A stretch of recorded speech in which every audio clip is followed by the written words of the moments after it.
So you're thinking about living in Virginia's beautiful mountains and valleys, but you don't necessarily want to live in a larger town like Harrisonburg or Staunton or Waynesboro. Well, in this video, I'm going to take you on a map tour to some of the smaller towns between Harrisonburg and Staunton as a follow-up to a couple of the videos that I've done on these small towns already. That way, when you see them on the map and where they're at, you get a good idea of where they are in relation to the rest of the towns around. And if you hang around to the end of this video, I'm going to share with you some specific real estate market information regarding these four towns that I'm going to talk about. And I'm also going to tell you about the history of one of these towns, about a very, very unique and explosive event. So hang around to the end to find out what that is. But we're going to get started right now.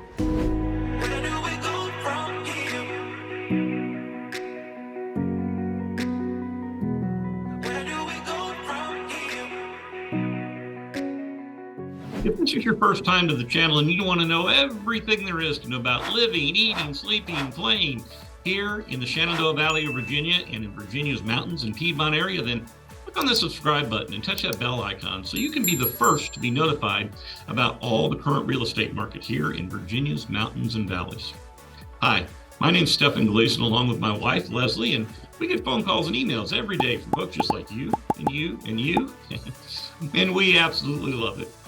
So whether you're looking to make a move in 9 days or 90 days, or sell your house in 9 days or 90 days, whatever the case may be, just pick up the phone and give us a call, shoot us a text, send us an email.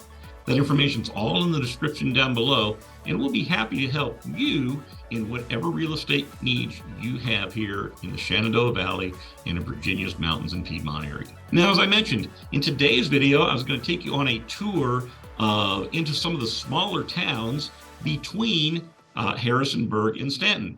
So we're going to get started with that. But before I do, here are the four towns. The four towns are Dayton, Mount Crawford, Bridgewater, and Mount Solon. So that being said, let's just get to the map and let's get started. So here on the map, you can see that we have Leslie and I in our Jeep, and we are ready to go down the road and show you where these four towns are. But before we do, we kind of get an idea of where the area is. You see where Harrisonburg is, and then you see where Staunton is. And it's the towns that are in between those areas. Now, I'm going to put a little red box up here, and that red box gives you an idea of the area that we'll be talking about in this video. So that being said, let's go ahead and we'll look here at the next map, and you can see it's zoomed into that area. And right now we're sitting in Dayton. And if you'll remember, in Dayton was a town where we started our first video about the towns between Harrisonburg and Staunton. We started at the Silver Lake Mill. And also there's a beautiful waterfall there. And then we also went to Mount Crawford. Then we went back and we finished at one of Virginia's considered volcano here in the Shenandoah Valley, and an old extinct volcano. So, and Mole Hill is the name of it. So just kind of a neat little thing, some of the things that are around the area. But after we went to the Silver Lake Mill there, we went into Dayton and we looked at some homes in the area and drove up and down the streets of Dayton. But before I go right into the town, I'll give you an idea here. All of these towns, if you're looking at Dayton here, you can see it's about 5 to 8 minutes from the interstate. And then you're probably looking, in order to get to Harrisonburg, you're looking between 10 and 15 minutes to get up to Harrisonburg, whether you go up Highway 42 or whether you go up Highway 81. Of course, Highway 42 is also known as the scenic highway, and it is a very pretty drive, a very nice drive just to go out there, and even if you're not going to stop in a town, just drive through and enjoy the ride as you go along. So I'm going to go ahead and I'm going to zoom back in on the town here so you get a little bit better idea of where some of the things are in town. And one of the neighborhoods we looked at was really just in the main part of, you could call it the old town part, not necessarily all old, but some of the houses in toward the center of town seem a little bit older, and then they get a little bit newer as you move out to the west side of town. But we looked at the houses in this area, and most of the houses in this area are going to run you from about $200,000 to $400,000 or so, depending upon their make and of course their size and things like that. Another one of the neighborhoods that we looked at was out here in Willow West. And Willow West sits in this neighborhood of town right here. And Willow West has a lot of newer properties in it. A lot of the homes in there are between 5 and 20 years old, and they're going to range from about $400,000, $500,000, $600,000 up to $600,000 in this neighborhood. But like I say, the town is a small town. And so there's really not a whole lot of driving that you have to do. You can literally be from one side of town to the other in about 1 to 2 minutes. A couple of neat things that I like to call out in Dayton. One is if you're looking for a great restaurant, the Dayton Tavern. The Dayton Tavern, Leslie and I have been there several times, and we really enjoy the food that they have. I've gotten their Italian food before, and it's unlike any Italian that I've eaten, but that's not a bad thing. It's actually a good thing. It really tastes good. And we've really enjoyed our evenings at the Dayton Tavern. Another place is the Dayton Market, if you're looking for some shopping in town. Of course, there's other restaurants and other places to shop as well, but if you're looking for a place to do some shopping, the Dayton Market has 18 different shops in it that you can go and spend, I'm sure, enough time shopping in. One of the places that's there is Warfel's Chocolates, and they're a second generation chocolatier. Matter of fact, in the first generation, they actually used to do mail order for Bloomingdale's in their catalog, and they would send their chocolates out via the mail order. Now, they did move into the Virginia area in 1994, and some of their most bought products are caramel turtles, chocolate cream truffles, and they have a famous, at least famous for this area, a famous chocolate pecan toffee. And so if you are going to go into Dayton and you're looking for something to eat that's sweet, you have a sweet tooth, go tell Elaine you said hi and enjoy the chocolates that they have there. Another place in the Dayton Market as well, they actually have the Cheese Place. Now we have the Cheese Shop in Stuart Straff, but this is the Cheese Place. They're not related or anything like that, but it's a really neat place where some nice cheeses and things like that are. Well, that gives you a little bit of an idea about some of the shopping and some of the businesses, of course. There's also some industry here. Right here in the center of town, you have Cargill. And Cargill, of course, is a food processing plant. That's one of the larger places in town that's one of the larger places in town that employs a lot of people there. One additional thing, and I'll zoom in here real quick, that's nice about Dayton is there are 3 small parks in Dayton. You have Cooks Creek Park, you have Sunset Park here, and you have Dove Park right up in this area. And that's used, there's a pavilion there, and they have a lot of town activities that take place there as well. One of the festivals that is really, really neat in Dayton is every fall. It's called Dayton Days. And if you were to go in the fall, you're going to see people lined up, vendors lined up the entire way down through. It's almost a mile long that you walk of vendors that go up and down Highway 42 right there through Dayton and in town. And then they're on some of the other streets as well. And just it's a really neat day, a lot of vendors out there, just a lot of fun stuff going on, music, things like that. And so if you ever get in the fall of the year and you get a chance to go to Dayton Days, I highly recommend it. And you can see here's some of the things that Leslie and we went last year, and here's some of the things that we had to say about it at the time. So one of the great things about living in the Shenandoah Valley is you have festivals after festivals in the fall time. There's all sorts of neat stuff to come, and bright sunshine too, exactly. So, but really, really cool. Really, really cool though. Here in we're in Dayton today. We probably here in Dayton. There's probably at least 300 or 400 vendors probably, at least, and it goes all the way, mile up that way, and it's fantastic. Shops, everything else. So another great reason to live in the Shenandoah Valley is for all the festivals in the fall. That being said, Leslie and I are going to jump back here in the car again, and we're going to travel on over to Mount Crawford.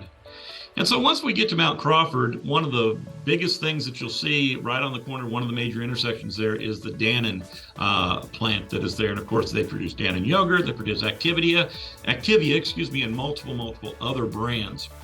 But that being said, I'm going to go ahead and I'll zoom in here. I'll pull you back on my map here, and we'll take a look at the town itself. of Mount Crawford. And you can see here on the map that Mount Crawford is very centrally located to Interstate 81. As a matter of fact, it's only going to take you a minute or two, three to get out there. I mentioned that it was on Highway 11, and Highway 11 is another one of the highways that run north-south, pretty much all the way up and down along the Shenandoah Valley. So you've got I-81 and you've got Highway 11. So zooming back into the center of Dayton, though, or excuse me, the center of Mount Crawford, forgot what town I was in there. Center of Mount Crawford, up here at the top, you're going to see this is where the Dannon factory is. And there's more industry as well up this way as well. There's also another Cargill plant, their turkey processing plant. And if you go on over on this side of the interstate, there's also a Walmart distribution center over there. So again, another small town, but with a lot of industry that's around. And that's what you're going to see in most of the towns out here. All of them are very strong economically and have multiple businesses. I'm just looking at a couple of them, but they have multiple businesses in town. And so it makes for strong opportunities for employment. Of course, if you want to get to Harrisonburg, you're looking again at about 10 or 15 minutes away to get there. The center of town is kind of different here. There's not really any shopping or any restaurants, so to say. I mean, there's some fast food places and maybe a few places that are there, but kind of the Mount Crawford, the center, it's an older type town, and the houses sit right out on the street, kind of remind you like you be in a small town in England. And so as you drive here up Route 11, you go through that, you'll see some of those houses now, they sit right out on the street, but just something that's unique about Mount Crawford. So we went into a couple different neighborhoods, and one of the neighborhoods was way over here on the other side of the interstate, but it's still in the Mount Crawford zip code. And it was a home that we had in the country, and it was listed for $392,500. Actually, I believe it just sold, and it was on about a 3.5 acre lot. And it kind of gave you an idea somewhere near the North River, and gave you an idea of kind of what a house was like out in the country over there. Another home that we looked at, however, was right in this neighborhood, right in here. And you look at it, the map here, it doesn't seem like there's a whole lot on the map, but that was the North River Landing, which was a very small neighborhood, but the homes in there run from about $400,000 to $600,000 on average, and they're newer homes for the most part, 15 to 25 years old or so. So it kind of gives you an idea where some of the housing is as well.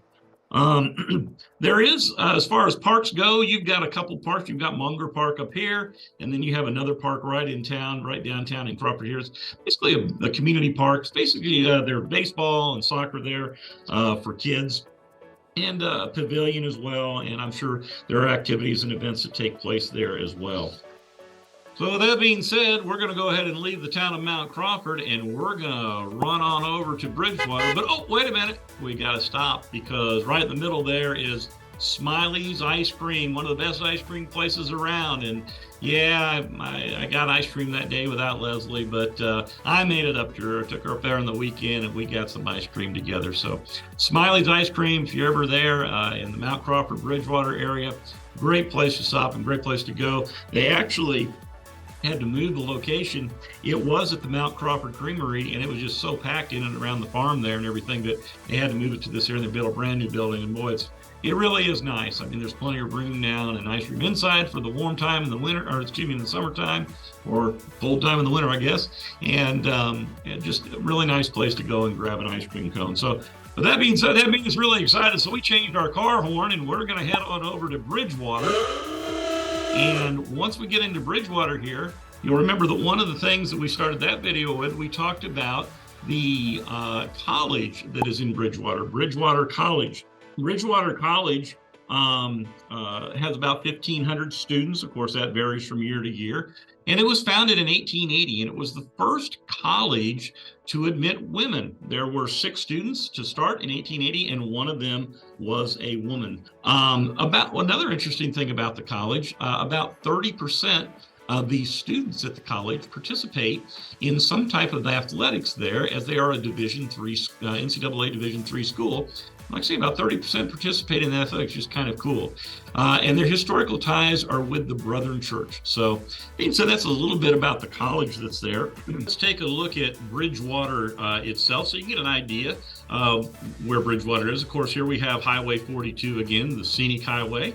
We've already taken a look at that. Here's Highway 11, which runs parallel to Interstate 81 over here. So in the town of Bridgewater, we talked about Bridgewater College, and this is the area of town that Bridgewater College sits in. One of the neighborhoods that we took a look at in Bridgewater was the Oak Meadows neighborhood. And the Oak Meadows neighborhood is actually just right up in this area right here in Bridgewater. So it's very near the college, a newish type neighborhood. Most of the homes in there are between 15 and 25 years old and range in price from about $400,000 to $600,000 on average. After that, we went out to this section of town here, and we went to Millview Estates. And Millview Estates is a new development. As a matter of fact, they're still building many homes there. And the neighborhood is divided. There is about half of the homes there are homes that are duplexes, and those range from about $300,000 to $400,000 in price. And then you have single-family homes as well, and those single-family homes range in price from about $400,000 to $600,000 on average. There are several different types of shopping places and restaurants as well. Most of them are right here along the Highway 42 corridor in town. I'll go ahead and I'll zoom in here just a little bit more and give you an idea of where some of them are at. One of them is right down here in this area in the southwest side of town, and that's Francesco's. And Francesco's is a really nice Italian restaurant. If you're looking for something that's historical, right here, pretty much in the middle of town, there is a restaurant that's called the Cracked Pillar Pub. It's an American restaurant, and history says that Henry Clay and Andrew Jackson both stayed there. And after the Civil War, the house also served as a girls' private boarding school. And what the owners have done, they've taken many of the items inside and they've restored them. As a matter of fact, you can even see the old room numbers above the rooms that are in the house. They've left it as much as possible on the inside as they can to look as authentic as it did, and certainly they've done that on the outside as well. But it's a really neat place to go. A little bit of history there and a little bit of good food as well. One of the great things about Bridgewater, though, is it has multiple parks. So just some of those parks, there's about 8 or 10 different parks in town, and there's 7 Bridges Parks, which is right down here along the bridge. There's Wildwood Park, and this is where, you watch our vlog video, there's an old dam there, and it's just a really pretty waterfall. And there's places along the river here where you can put in and kayak and do things like that. For example, many of the parks, they have playgrounds for the kids, and Wildwood is one of those parks. You have Crooks Creek Arboretum over here on this side of town, and you have Harrison Park right here in the middle of town, and there's actually a tennis center there as well. And for a small town to have an indoor and outdoor tennis center is something that's really, really neat.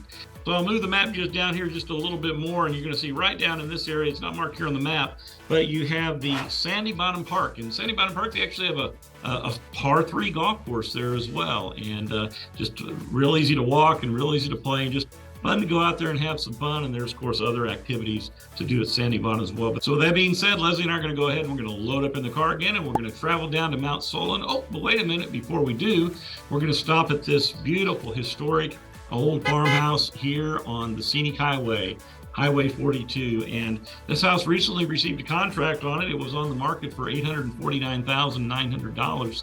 And just a lot of history. Can you imagine if walls could talk? But it was built around 1784, and it has 5 bedrooms and 3 baths, and it comes with 10 acres and buildings as well. And just what a really, really neat place. Over 5,000 square feet just in the upstairs above ground part alone in itself. So just really neat to be able to drive by and see history all the time. But that being said, we're not going to stop there. We're going to go ahead and we're going to go on down and finish our route down to Mount Solon.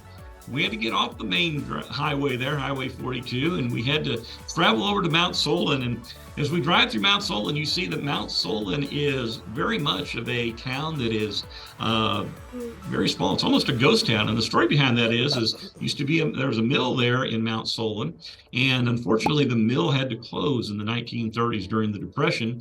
Well, when the mill closed, people had to find work, and so they had to leave the town. Now, in the early 1900s, the town was actually growing up until that point. As a matter of fact, before that time, it actually had a Ford dealership right in this very small town. But like I say, unfortunately, the Depression hit, the mill closed, and folks had to move out. And really, we're left with it's not a ghost town because people still live there, but if you're looking for shopping, if you're looking for restaurants, you're not going to find them right in the Mount Solon area. You're going to have to travel on out. So that being said, let's go ahead and let's look at the map here. You can see there's several houses and things like that are right around Mount Solon here, but you can see it's a very small town and very spread out. But if we back out here a little bit on the map, you're going to get an idea of where it is. Of course, here we are back up in Bridgewater and Dayton, up in this area, coming down into Highway 42, and it's off of the highway.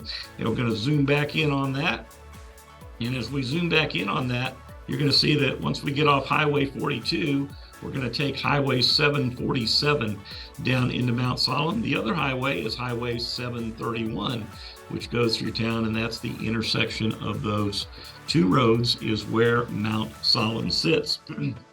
Now, Mount Solon, we looked at a town that was actually out in the country, out in this area, and that particular home that we looked at was in Big Hill Estates, and we found a lot of large acreage, homes with large acreages out in that area. The home that we looked at was actually under contract, had 5 acres with it, and it was selling on the market for $415,000. Back into Mount Solon here, you're going to see just north of town, you're going to see the Natural Chimneys Park and Campground. And Natural Chimneys Park and Campground is a really neat place. I really encourage you to look at our blog video and take a look at the neat geographical feature that is created by the natural chimneys that are old rock formations that have been eroded over time. Just a really, really neat thing. But one of the other neat things about the area here is that at that campground every year, at that park, they host one of the largest jousting tournaments on the East Coast. And that jousting tournament has been taking place since 1821. So over 200 years, a jousting tournament takes place in the little town of Mount Solon. So if you're looking for a home that's out of the way and off the beaten path, the area in and around Mount Solon would probably be a very great place to look for that particular home. Of course, there's other places as well, but Mount Solon definitely has that to offer as well. But that being said, I want to tell you just a little bit about some more information about these towns as well. And so I'm going to start here and show you a few slides. We have a cost of living slide here. And the cost of living in Mount Solon overall is below the national average. And if we were to compare that to, say, someone moving from Worcester, Massachusetts, if you made $100,000 in Worcester, Massachusetts, you're only going to need to make about $81,000 in the towns that we've talked about in order to make have the same standard of living as you did. So as you can see here on the slide, Worcester, Massachusetts is 16% above the national average in overall expenses and 20% above the national average in housing. On the other hand, Bridgewater is where these facts were taken from, is 6% less than the national average to live in, and the housing on average is 8% less than the national average as well. So you got very high and expensive homes in one area and cost of living, and then in the Bridgewater area it is much less than the national average. So one of the questions that Leslie and I always get asked is, well, what about internet availability here in the areas? Well, you can see here on the slide that I've popped up, you can see I've circled the 4 towns that we've talked about today. And when you look at Dayton, Bridgewater, and Mount Crawford, it looks like, yeah, those are pretty good. Most of those are served by Comcast, which our brand out here is Xfinity, and they have up to 1,200 megabytes per second download speed and 35 megabytes upload speed. However, if you look down at Mount Solon, you're going to see that there's not a whole lot out there, and there's not for Xfinity yet. But if we drop the speed down, and I know it's quite a bit of a drop, but down to 25 megabytes a second and 3 download and 3 upload, you're going to see that pretty much the whole area is covered. The one thing about it, though, we do have different fiber optic groups that are moving into the area, and so I have no doubt that as time continues to go on, you're going to see faster and faster internet speeds as we go. But the internet is available there in those areas. It's just definitely something that if that's important to you, the home that you're buying, you'd want to take a look at that before you look at a particular home, buying a particular home. Always get asked about the schools as well. Well, the homes here in this area, they're serviced by 2 counties. They're kind of right on the boundary, and you're going to have Rockingham County Schools and Augusta County Public Schools, and both of those schools rate in the upper half of school districts in the state of Virginia. You can see some of the elementary schools, depending upon what town your child is in, what they might attend one of these elementary schools. And you can see John Wayland, Audubon, Mountain View, and Pleasant Valley. Those are all possible schools that children could attend if you're in Rockingham County. And if you're in Augusta County, you may end up going to North River Elementary, but more likely you'd probably end up going to Clymore Elementary School. Then what about junior highs and high schools? Well, again, we've got the division between Rockingham Middle Schools and Augusta County Public Schools, and you've got Pence in Rockingham County, and you've got Stewart in Augusta County. Those are the 2 middle schools, and the evaluations by according to niche.com that each one of those receives. But then when we're looking at high schools, you can kind of get an idea here of in Rockingham County, the area that is serviced by Turner Ashby High School. Turner Ashby High School is a very strong high school. As you can see, it gets a very good grade, an A- according to niche.com overall. And if you're in Augusta County, down in Mount Solon, for example, you're going to probably end up going to Fort Defiance High School, which is actually right along with the elementary school and the middle school that we just talked about there as well. But you can see there's a rather large area there as well that is serviced by Fort Defiance High School also. There is another private school in the area, that's Blue Ridge Christian School. As a matter of fact, Blue Ridge actually has 2 campuses. They've got over 400 students, and their lower campus, grades pre-kindergarten through 6th grade, is located in Bridgewater, and their Dayton campus has the upper school, the junior high and high school students. And you can see that according to niche.com, they receive an A- grade as well. So here we go. Let's talk about, this is what we waited for at the end. I told you if you hung around to the end of the video that I would share with you some current market information about each one of the towns. And by the way, if you hung around to the end, thank you very much. I really appreciate it. So let's break it down a little bit more. But you can see here on this slide, you can see Dayton. And you can see the zip code for Dayton extends way up into the mountains. So what's considered Dayton is a large area. Of course, you have the town of Dayton as well. But in this zip code, over the last rolling calendar year, there were 40 homes that sold, and they sold on average for about $283,000. Right now, as you can see, the range was from about 90,000 to 700,000. Average days on market was about 41, but the median days was only 8. That means overall, if the house was in good shape, it probably sold very quickly within a week or so. And right now, down at the bottom, you can see what's currently on the market. The average homes in the area are about $315,000, and are selling for about $169 a square foot. After that, we traveled down to Mount Crawford, and in the Mount Crawford zip code, you can see a lot of that goes on the east side of Interstate 81 as well.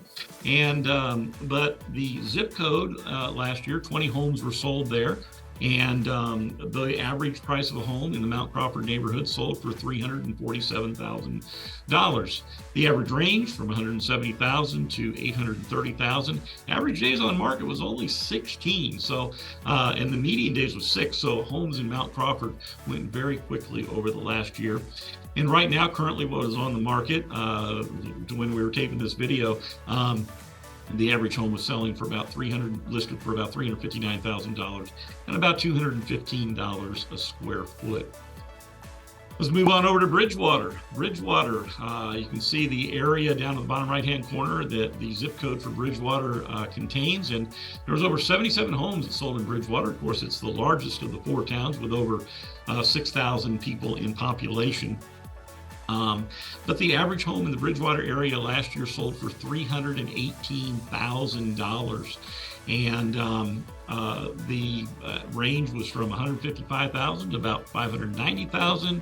Average days on the market was about 60 days, but the median was 7. And again, that means there's probably a few homes that sold hundreds and hundreds of days, but if the home's in good shape and it's ready to go, then you're selling those homes very quickly in the Bridgewater area. Of course, what's currently on the market, the average home listed right now, $332,000 and about $187 a square foot.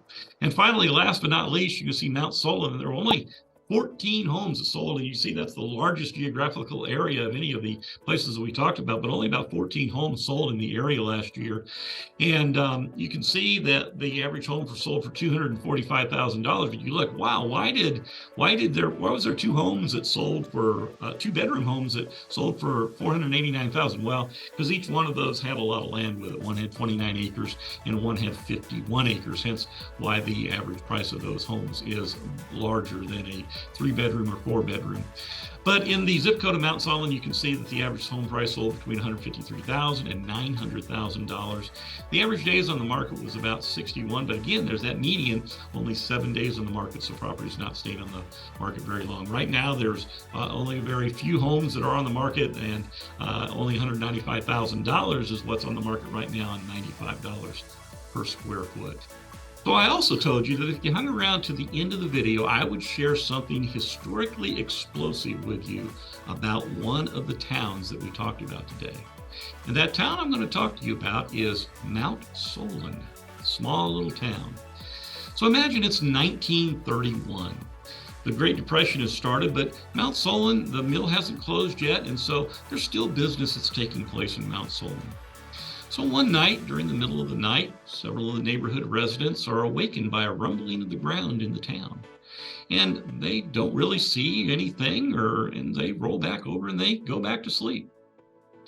Well, the next morning, as the banker comes into town, he looks into town and boom, guess what happened? During the night, there were thieves that came in and blew a hole in the side of the bank to rob the money. And there's an article here from one of the newspapers that talks about that robbery and how it was done. As a matter of fact, if you look at the picture that's here on the bank, you're going to see some bricks that look newer than some of the other bricks. A scar left by something that happened almost 100 years ago in 1931. To this day, they never found out who it was, and they never caught the individuals that took the $2,500 from the bank. Just a really neat, cool little story about a small little town from many, many years ago. So, but with that being said, I hope you enjoyed the video. I hope it's given you an idea about where some of these towns are on the map and what some of the towns have to offer in them and what some of their pros and cons of them are as well. And like I say, Leslie and I would get calls and emails all the time from folks, and we really love to get those calls because we really love to help the folks. And a lot of times we get folks that call us that are selling a home, and then there's of course other times folks that are moving in from out of the area, and sometimes it's folks that are just moving from town to town or from one side of town to the other. But we'd love to help you, and we'd love to help you find a home that not just something you can live in, but something that you'll enjoy and something that will best suit your needs. And so, like I say, give us a call. We'd be happy to help you if you're looking for a home or you're looking to sell a home. But like I always say, until the next time, we'll see you around town.